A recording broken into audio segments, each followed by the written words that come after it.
Dengue রোগের নামকরণ হয়েছিল যে বিচিত্র উপায়ে। ভাইরাসের নামকরণ সাধারণত যে প্রাণীর শরীরে তার উপস্থিতির কথা প্রথমবার জানা গিয়েছিল তার নামানুসারে রাখা হয়, কিংবা সেই জায়গায় যেখানে তা আবিষ্কার হয়েছিল। যে বিজ্ঞানী এই ভাইরাস আবিষ্কার করেছিলেন তার নাম অনুযায়ীও রাখা হতে পারে, কিন্তু সব ক্ষেত্রে তেমনটা হয়নি। যেমন ডেঙ্গু, এই ভাইরাসের নামকরণের নেপথ্যের কাহিনী বেশ রোমাঞ্চকর। ১৬ শতকের শেষ দশকে ডাক্তাররা বিশ্বজুড়ে ছড়িয়ে পড়া এক নতুন সংক্রামক রোগের প্রাদুর্ভাবের কথা জানাতে শুরু করেছিলেন। ফিলাডেলফিয়া, পুয়ের্তো রিকো, জাভা এবং কায়রোতে বহু মানুষ সে সময় একই ধরনের সমস্যার সম্মুখীন হন। সবারই লক্ষণ ছিল এক, সর্বাঙ্গে তীব্র যন্ত্রণা এবং জ্বর, যাকে তারা ব্রেকবোন ফিভার বা ল্যাটিন আমেরিকাতে কেবেরান্তাহুইসোস বলে চিহ্নিত করেছিল। তার বেশ কয়েক বছর পর ১৮০১ সালে মাদ্রিদে এই রোগ ছড়িয়ে পড়ায় তাতে আক্রান্ত হন তৎকালীন স্পেনের রানী মারিয়া লুইসা দে পারমা। সুস্থ হয়ে ওঠার পর তার লেখা একটা চিঠিতে রানী ওই রোগের কয়েকটি লক্ষণ এবং নাম বর্ণনা করেছেন যা আমাদের কাছে বেশ পরিচিত। রোগটা ছিল ডেঙ্গু। চিঠিতে তিনি লিখেছিলেন, আমি আগের চেয়ে ভালো বোধ করছি, কারণ যাকে তারা ডেঙ্গু বলে থাকে তার প্রকোপ কমেছে। গতকাল থেকে রক্ত বেরোচ্ছে, যা আমাকে অস্বস্তিতে ফেলছে এবং কিছুক্ষণ কথা বলার পরে গলা ব্যথা করছে। ডেঙ্গুর জন্য আসলে দায়ী ৪টে ঘনিষ্ঠভাবে সম্পর্কিত ভাইরাসের গ্রুপ, যা ফ্ল্যাভিভাইরাস নামে পরিচিত। এডিস ইজিপ্টি এবং এডিস অ্যালবোপিক্টাস প্রজাতির মশার মাধ্যমে ডেঙ্গু বিশ্বের গ্রীষ্মমণ্ডলীয় এবং উপক্রান্তীয় অঞ্চলে ছড়িয়ে পড়ে। এই রোগের প্রকোপ সেই সমস্ত অঞ্চলেই দেখা যায় যেখানে এই বিশেষ প্রজাতির মশার প্রাকৃতিকভাবে আধিপত্য রয়েছে। বিপুল সংখ্যক মানুষকে প্রভাবিত করতে পারে তারা। বিশ্ব স্বাস্থ্য সংস্থার তথ্য অনুযায়ী ২০২৪ সালের প্রথম ৪ মাসেই গোটা বিশ্বে ৭-৬ লক্ষ মানুষ ইতিমধ্যে ডেঙ্গুতে আক্রান্ত হয়েছেন। এই রোগে ইতিমধ্যে মৃত্যু হয়েছে ৩,০০০ জনের। গত বছরে মোট আক্রান্তের সংখ্যা নথিভুক্ত করা হয়েছিল ৬-৫ লক্ষ। অর্থাৎ গত বছরের তুলনায় চলতি বছরের প্রথম ৪ মাসেই আক্রান্তের সংখ্যা পেরিয়ে গিয়েছে। এদিকে চলতি বছরের জুলাই মাসের শুরুতেই ডব্লিউএইচওর গ্লোবাল ডেঙ্গু সার্ভিল্যান্স সিস্টেমের ৯-৬ লক্ষ রোগী শনাক্ত হয়েছে, যা এখনও পর্যন্ত সর্বোচ্চ রেকর্ড। বিশ্বব্যাপী মৃতের সংখ্যা দাঁড়িয়েছে ৫,৩৬৬। ২০২৩ সালে বিশ্ব স্বাস্থ্য সংস্থার তথ্য অনুযায়ী ডেঙ্গুতে ৭,৩০০ জনের মৃত্যু হয়েছিল। গত ৫ বছরে এই রোগের প্রকোপ দ্রুত বেড়েছে। জলবায়ু পরিবর্তন এবং এল নিনো আবহাওয়াকে উষ্ণ ও আর্দ্র করে তুলেছে, যা রোগের ভাইরাস বহনকারী মশাকে সুযোগ করে দেয় নতুন নতুন এলাকায় ডেঙ্গু ছড়িয়ে দিতে আর সংক্রমণকে প্রশস্ত করতে। ২০২৪ সালে বিশ্বের ৯-০টা দেশে এই ভাইরাস সক্রিয়ভাবে ডেঙ্গুর সংক্রমণ ছড়িয়েছে। এর মধ্যে ৩-১টা দেশে স্বাভাবিকের চেয়ে বেশি সংখ্যক আক্রান্তের সংখ্যা নথিভুক্ত করা হয়েছে। সবচেয়ে বেশি সংক্রমণ বৃদ্ধি পেয়েছে মার্কিন যুক্তরাষ্ট্রে। ২০২৪ সালের জুন মাসে center for disease control and প্রিভেনশনের তরফে মার্কিন যুক্তরাষ্ট্রে ডেঙ্গু ভাইরাস সংক্রমণের বর্ধিত ঝুঁকি সম্পর্কে সতর্কতা জারি করেছে। কিন্তু ডেঙ্গুর নামকরণ কিভাবে হয়েছিল সেই গল্পটা বেশ আকর্ষণীয় এবং ভাইরাসের নামকরণের পদ্ধতির বিষয়ে একটা ধারণা দেয়। উপসর্গের উপর ভিত্তি করে ভাইরাসের নামকরণ করা হতে পারে। কোনো ভাইরাসের নাম আবার যে জায়গায় আবিষ্কার হয়েছিল তার নাম অনুসারে, কিংবা যে প্রাণীর দেহে প্রথম খোঁজ মিলেছিল সেই প্রাণীর নাম অনুযায়ী। কারো ব্যুৎপত্তি আবার সময়ের জালে হারিয়ে গিয়েছে। অ্যানালিটিক্যাল টেকনিক বা বিশ্লেষণাত্মক কৌশল আরও শক্তিশালী হয়ে ওঠার সঙ্গে সঙ্গে ভাইরাস শনাক্ত করা সহজ হয়ে উঠছে। তাই পরিচিত ভাইরাসের তালিকাও দ্রুত বৃদ্ধি পাচ্ছে। বিজ্ঞানীরা চেষ্টা করেছেন যাতে ভাইরাসকে শ্রেণীবদ্ধ করে তোলার ক্ষেত্রে কিছুটা শৃঙ্খলা আনা যায়। তারা নিয়মতান্ত্রিক নামকরণ পদ্ধতির বিকাশ ঘটাতে চাইছেন, যার সাহায্যে নতুন ভাইরাসের উৎপত্তির সঙ্গে সঙ্গে যাতে শনাক্ত ও শ্রেণীবদ্ধ করে তোলা যায়। বর্তমানে ১,৪,৬,৯,০টা পরিচিত প্রজাতির ভাইরাস রয়েছে যেগুলোকে সরকারিভাবে শ্রেণীবদ্ধ করা হয়েছে। কিন্তু পুরো পৃথিবীতে কত ভিন্ন ভিন্ন ভাইরাসের অস্তিত্ব রয়েছে তার কোনো স্পষ্ট চিত্র বিজ্ঞানীদের কাছে নেই। উদাহরণস্বরূপ, শুধুমাত্র স্তন্যপায়ী প্রাণীদের দেহে ৩,২০,০০০ ধরনের ভাইরাস রয়েছে বলে অনুমান করা হয়। সাম্প্রতিক গবেষণায় জানা গিয়েছে মানুষের অন্ত্রে ১,৪০,০০০ ব্যাকটেরিওফাজের সন্ধান মিলেছে। এটা এক ধরনের ভাইরাস যা ব্যাকটেরিয়া কোষকে সংক্রামিত করে। পরিচিত প্রজাতির মধ্যে প্রায় ২৭০টা ভাইরাস মানুষকে সংক্রামিত করে বলে এখনও পর্যন্ত জানা গিয়েছে। নতুন রোগের প্রকোপ বাড়ার সঙ্গে সঙ্গে সেই তালিকাও দীর্ঘ হচ্ছে। তালিকায় জুড়েছে সার্স-কোভ-২, জিকা ভাইরাস এবং এমপক্সের মতো ভাইরাস, যা সংক্রমণ ব্যাধির সৃষ্টি করে। ডেঙ্গু নামের সঠিক উৎপত্তি ঠিক কোথা থেকে তা কিছুটা অনিশ্চিত, তবে এর নামের সঙ্গে রোগের লক্ষণের সঙ্গে যোগ রয়েছে বলে মনে করা হয়। ডেঙ্গুতে আক্রান্তরা হাড় এবং পেশিতে তীব্র যন্ত্রণা অনুভব করেন, যার ফলে নড়াচড়া করা কঠিন হয়ে যায়। ডেঙ্গু নাম কিভাবে এলো তার একটা তত্ত্ব হল, সোয়াহিলি শব্দের স্প্যানিশ সংস্করণ থেকে এই নামের উৎপত্তি। কি ডেঙ্গা পেপো, যার অর্থ হল অশুভ আত্মা দ্বারা হঠাৎই আক্রান্ত হওয়া, সেখান থেকে এসেছে এই নাম। অন্য একটা তত্ত্ব বলছে, ক্যারিবিয়ান অঞ্চলে লোকেরা যেভাবে ড্যান্ডি শব্দটা উচ্চারণ করে থাকে সেখান থেকেও ডেঙ্গুর উৎপত্তি হতে পারে। ক্যারিবিয়ান অঞ্চলে এই সংক্রমণ সবচেয়ে বেশি দেখা যেত। অথবা স্প্যানিশ সংস্করণ ডেঙ্গেরো, যা আক্রান্তদের অসমন্বিত চলাচলের সঙ্গে সম্পর্কিত, তা থেকেও এই নামের উৎপত্তি হতে পারে। এখানে শেষ তত্ত্বটা অপেক্ষাকৃত মজার। এই নামকে রসিকতার ছলে কোনো কদর্য রোগকে বর্ণনা করার একটা ধরন বলে মনে করা যেতে পারে। ডেঙ্গু ভাইরাস কিন্তু ভাইরাসের একটা বিশেষ গ্রুপের অন্তর্গত, যা হেমোরেজিক ফিভার ভাইরাস নাম পরিচিত। হেমোরেজিক ফিভার ভাইরাস কিছু ক্ষেত্রে মশার কামড়ের মাধ্যমে ছড়িয়ে পড়ে। একজন মানুষের শরীর থেকে অন্য মানুষের শরীরে সংক্রমণ হতে পারে, যদি সংক্রমিত ব্যক্তির রক্ত এবং দেহস্যের সঙ্গে সরাসরি সংস্পর্শে কেউ আসেন। সব ক্ষেত্রেই লক্ষণ প্রায় এক: তীব্র জ্বর, মাথা ব্যথা, গাঁটে এবং মাংসপেশিতে ব্যথা, ডায়রিয়া এবং বমি, আর পাশাপাশি শরীরের বিভিন্ন অংশ থেকে হঠাৎ ক্ষত এবং রক্তপাত। তবে সব ক্ষেত্রেই যে ভাইরাল হেমোরজিক ফিভারে আক্রান্ত ব্যক্তির রোগের লক্ষণ চোখে পড়বে এমনটা নয়। এই রোগ খুবই ভয়ঙ্কর আকার ধারণ করতে পারে। একই তালিকায় রয়েছে ইবোলা, নিপাহ এবং মারবুর্গ ভাইরাস, যেসব ভাইরাসে আক্রান্ত রোগে মৃত্যুর হার বেশি। ভাইরাল হেমোরেজিক ফিভার ভিএইচএফ এর নামকরণের বিষয়টা বেশ উল্লেখযোগ্য। এর বেশ কিছু উপসর্গ আবার ডেঙ্গুর মতো। আরও একটা মশাবাহিত রোগ আছে, যা ভাইরাল হেমোরেজিক ফিভার গোত্রের অন্তর্গত এবং যকৃতকে প্রভাবিত করে আর রোগীর দেহে জন্ডিসের সৃষ্টি করে। এই রোগ ইয়েলো ফিভার নাম পরিচিত। এই নাম কেন এসেছে সে বিষয়ে আশ্চর্য হওয়ার অবশ্য কিছু নেই। এর সূত্র ধরে আমাদের সামনে একটা নতুন সমস্যা এসে পড়ে, আর সেটা হল রোগের উপসর্গের ভিত্তিতে ভাইরাসের নামকরণ। কারণ বিভিন্ন রোগের উপসর্গ কিন্তু কাছাকাছি হতে পারে। যকৃতের সংক্রমণের কারণে অনেকের জন্ডিস হতে পারে। এই রোগে চোখের সাদা অংশ, প্রস্রাব এবং মাঝে মাঝে ত্বকও হলুদ হয়ে যায়। উদাহরণ hepatitis A, B, C, D এবং ই ভাইরাস। আবার অ্যাপস্টাইনবার ভাইরাস, যা গ্রন্থিজনিত জ্বর সৃষ্টি করে, তার নাম এসেছে আবিষ্কারক দুই বিজ্ঞানীর নাম থেকে, প্যাথোলজিস্ট মাইকেল অ্যাপস্টাইন এবং ভাইরোলজিস্ট ইভন বার। এই রোগেও যকৃতের ক্ষতি হয়, জন্ডিস হতে পারে। জার্মান হামের কারণ রুবেলা ভাইরাস। এর নাম এসেছে রোগের উপসর্গের উপর ভিত্তি করে। আক্রান্তদের শরীরে লাল ফুসকুড়ি দেখা দেয়। সেই লক্ষণের উপর ভিত্তি করে লিটল রেড বা সামান্য লালের ল্যাটিন সংস্করণ থেকে এসেছে ওই নাম। তবে বিরল কিছু ক্ষেত্রে, বিশেষ করে আক্রান্ত নবজাতকদের মধ্যে এই রোগে যকৃতের সমস্যা দেখা গিয়েছে।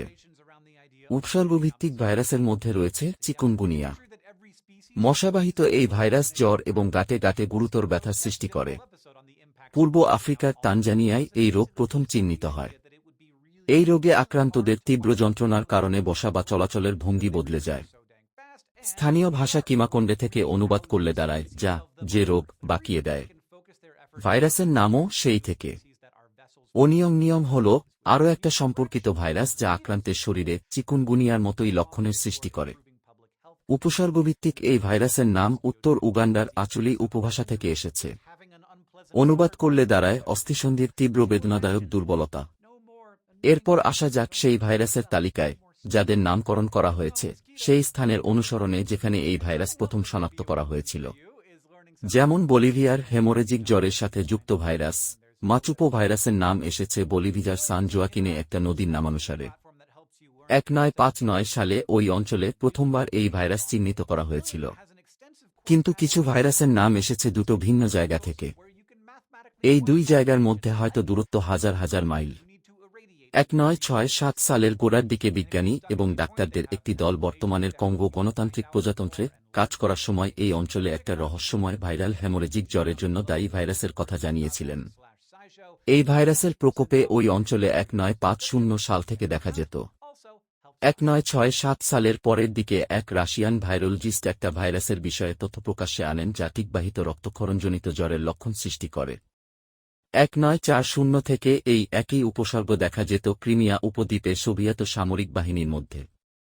কাছ থেকে পর্যবেক্ষণ করার পর এই দুই ভাইরাসকে অভিন্ন বলে মনে করেন বিজ্ঞানীরা, যে কারণে এর নাম হয় Crimean Congo haemorrhagic fever.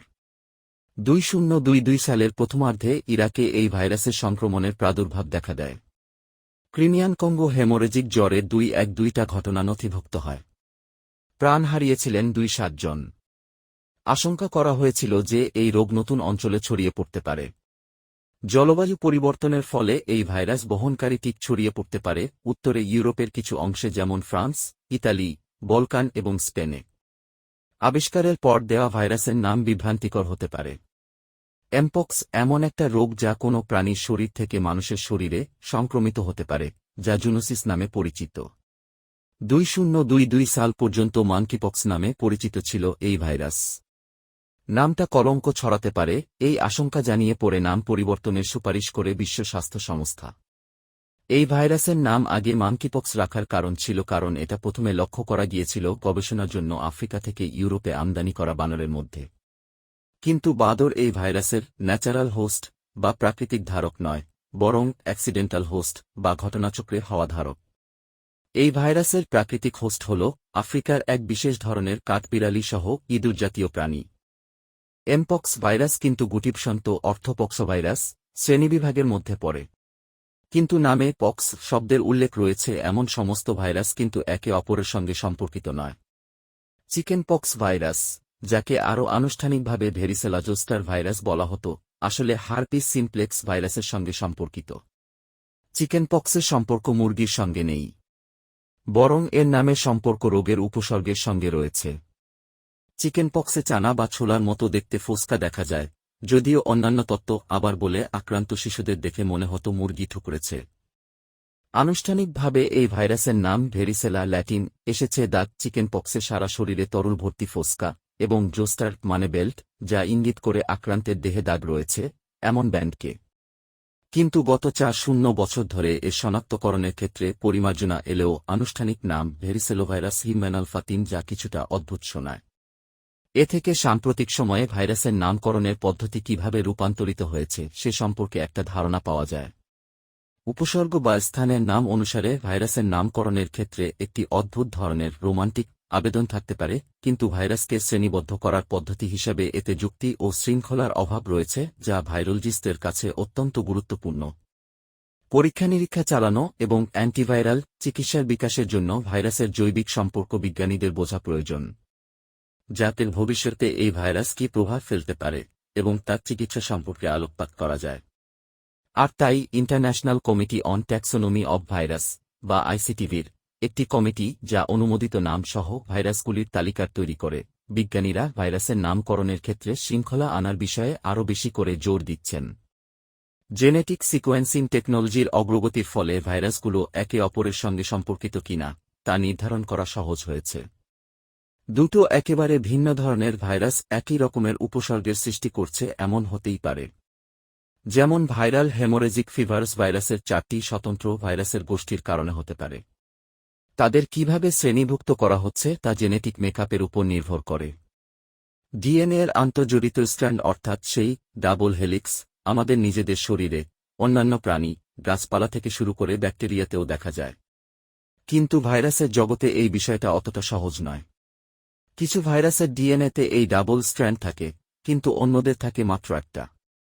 Viral haemorrhagic fever, COVID-19 এবং ফ্লু ভাইরাসের মতো রোগ সৃষ্টিকারী ভাইরাস সহ অনেক ভাইরাস আরএনএ নামক একটা ভিন্ন জেনেটিক উপাদান ব্যবহার করে। এর মধ্যে কারো আরএনএর 2টি স্ট্র্যান্ড থাকে, আর কারো বা মাত্র একটা। এই উচ্চ স্তরের জেনেটিক পার্থক্য ভাইরাসগুলোর মধ্যে সম্পর্ক বোঝার জন্য গুরুত্বপূর্ণ হতে পারে, এবং একে ভিত্তি করে ভাইরাসের শ্রেণীবিন্যাসও করা হয়ে থাকে, যা সূচনা করেছিলেন ক্যালটেকের ভাইরোলজিস্ট ডেভিড বাল্টিমোর। বিষয়টি এখানেই শেষ হয়ে যায় না। যেমন দুটো এমন ভাইরাসের কথা ধরা যাক, যারা একই ধরনের উপসর্গের সৃষ্টি করে আক্রান্তের শরীরে। যেমন ডেঙ্গু ভাইরাস হল পজিটিভ আরএনএ ভাইরাস, আর চিকুনগুনিয়াও তাই। কিন্তু আমরা যদি তাদের জেনেটিক কোডের বিস্তারিত বিবরণ দেখি, তাহলে স্পষ্ট হয়ে যাবে যে তারা এক নয়। কোনো ভাইরাস চেনার ক্ষেত্রে বিজ্ঞানীরা মিলের চেয়ে অমিল বেশি খোঁজেন। এই দিক থেকে সমস্ত স্ট্র্যান্ডেড পজিটিভ সেন্স আরএনএ যুক্ত ভাইরাসের গ্রুপ সহায়ক হতে পারে, কিন্তু এটাও বেশ বিস্তৃত। পরিপূরক শ্রেণীবিন্যাস পদ্ধতি হিসাবে সুইডিশ জীববিজ্ঞানী কার্ল লিনিয়াসের একটা বৈজ্ঞানিক পদ্ধতি চালু করেন। এই প্রসঙ্গে আইসিটিভির ভূমিকা বেশ উল্লেখযোগ্য। এই কমিটি ভাইরাসকে সুসংগঠিতভাবে শ্রেণীবদ্ধ করে। আইসিটিভির বিশেষজ্ঞদের কমিটিগুলি বিজ্ঞানের অগ্রগতির সঙ্গে সঙ্গে ভাইরাসগুলির গ্রুপিং নিয়ে আলোচনা ও মূল্যায়ন করে এবং সেই অনুযায়ী তাদের শ্রেণীবিন্যাস পরিবর্তন করে। প্রসঙ্গত, ভাইরাসের আনুষ্ঠানিক নাম ছাড়াও আইসিটিভির শ্রেণীবিন্যাসে বিশেষ নামকরণ করা হয়ে থাকে তাদের। যেমন আইসিটিভির একটা স্টাডি গ্রুপ 2019 সালে করোন ভাইরাসের নাম সার্স-কোভ-2 রেখেছিল। মেরিল্যান্ডের ফোর্ট ডেট্রিকের National Institute of allergy and infectious diseases integrated research ফ্যাসিলিটির প্রধান ভাইরোলজিস্ট এবং ইবোলা ভাইরাসের বিশেষজ্ঞ জেন্স কুহন বলেছেন, ভাইরাসগুলি বৈজ্ঞানিক দৃষ্টিকোণ থেকে চমৎকার। নতুন যে ভাইরাস আবিষ্কার হচ্ছে তার শ্রেণীবিন্যাসের দায়িত্বে থাকা আইসিটিভির উপকমিটির চেয়ারম্যানও তিনি জেন্স কুহন বলেন, প্রতিটা নতুন ভাইরাস আবিষ্কার হওয়ার সঙ্গে সঙ্গে এই কাজ আরও জটিল হয়ে উঠছে। একই সঙ্গে বেশ কয়েকটা ভাইরাসের নতুনভাবে নামকরণও হয়েছে। ইবোলার আনুষ্ঠানিক নাম আইসিটিভি রেখেছে ইবোলা ভাইরাস জাইরেন্সে। আর ডেঙ্গু, তার নামও পরিবর্তন করা হয়েছে। 2022 সালে আইসিটিভি এর নামকরণও করেছে।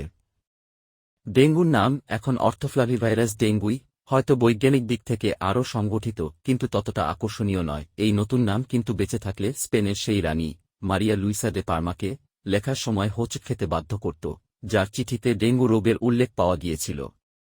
The business world.